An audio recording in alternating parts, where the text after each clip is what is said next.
Hello दोस्तों, 90 शब्द प्रति मिनट की हिंदी डिक्टेशन स्टार्ट होगी अगले 5 सेकंड बाद।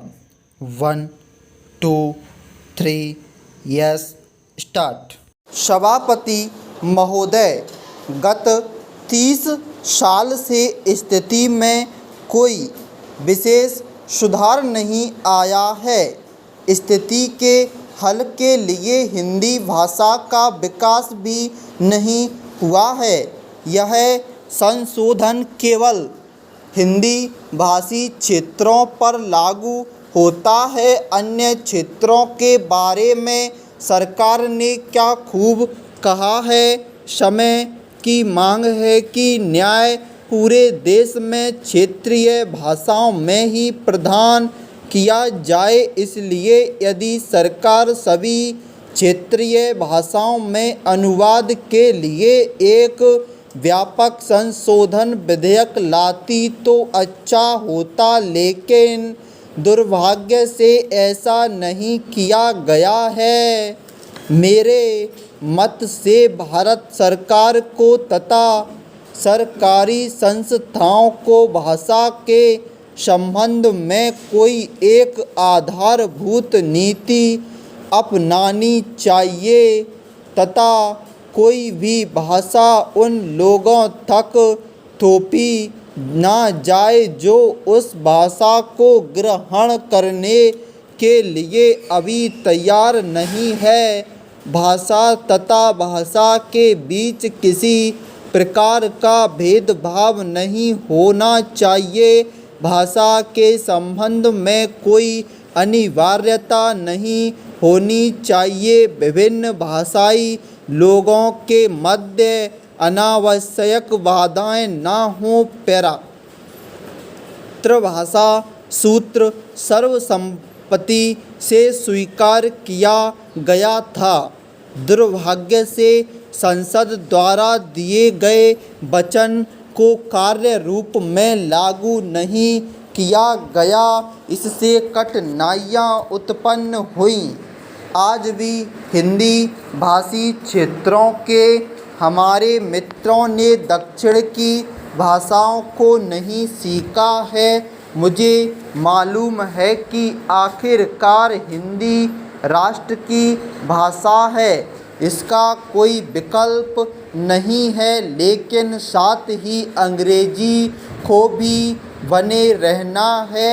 हमें आने वाली लंबी अवधि तक अंग्रेजी को राजभाषा के रूप में स्वीकार करना है।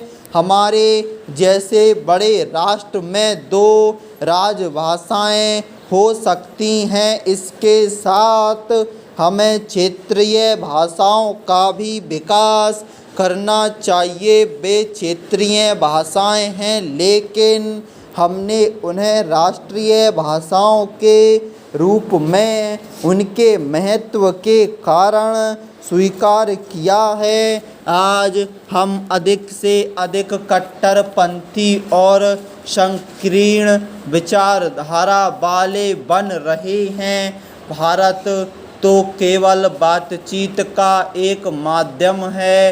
भाषा लोगों के लिए है, लोग भाषा के लिए नहीं बने।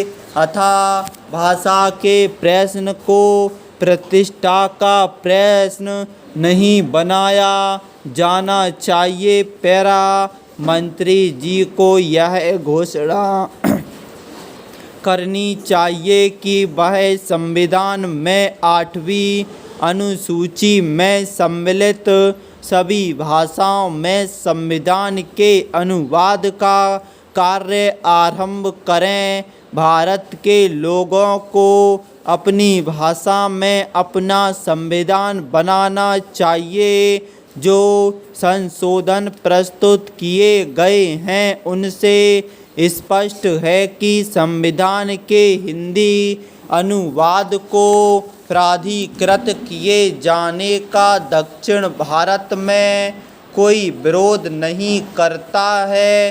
संविधान के हिंदी में अनुवाद के कार्य को जल्दी पूरा किए जाने की आवश्यकता के संबंध में सभी एक मत हैं। हम हिंदी को दो संपर्क राजभाषाओं में से एक के रूप में स्वीकार करते हैं, किंतु यह समय है जबकि हम में से प्रत्येक को आत्मनिरीक्षण करना चाहिए। हिंदी की संस्थाएं उतनी पुस्तकों का प्रकाशन नहीं कर रही हैं जितना उन्हें करना चाहिए। मेरा कहना है कि सरकार की उदासीनता के कारण ही हिंदी को व्यावहारिक रूप से उचित मान्यता नहीं दी गई है।